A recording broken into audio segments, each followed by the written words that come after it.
Hello, little humans. Talking about multiplication strategies, we are going to read this word problem and talk about all the different ways that we need to model and solve to get the right answer.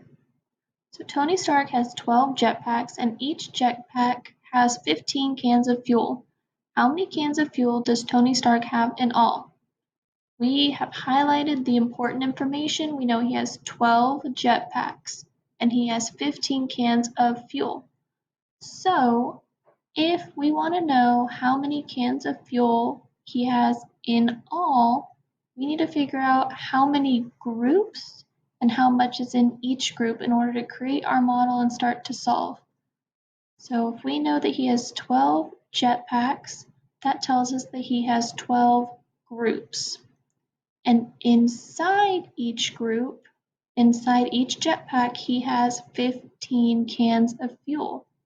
So I know there are 12 groups, 12 circles, and 15 cans in each group.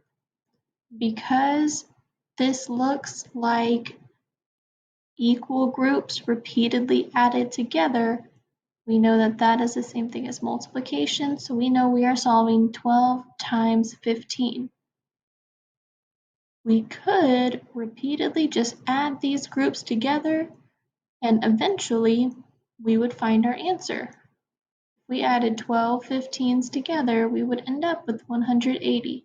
So if we're trying to figure out an answer and all of a sudden we completely forget how to multiply anything, we can always fall back here.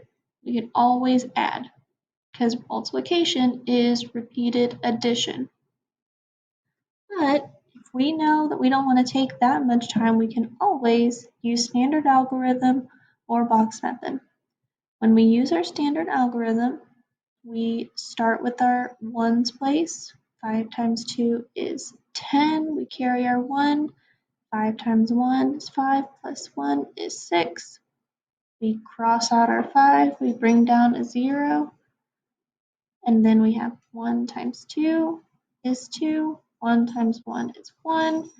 And what goes with multiplication? Addition. So we're going to add 0 and 0 gives us 0. 6 plus 2 gives us 8.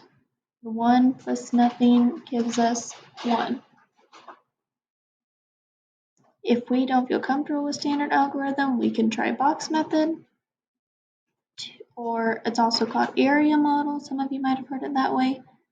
With box method, we break apart the number into tens and ones place, or hundreds, tens and one place. In this case, we're breaking apart a 12 into 1, 10, and 2 ones. We have 10 and 2 on the top, and on the side we're going to break it apart because it has 1, 10, and 5 ones. Then we can start to multiply. 10 times 10, 1 times 1 is 1, plus 2 zeros. 10 times 10 is 100. Then we can do our 2 times 10 is 20, or 2 times 1 is 2, plus 0.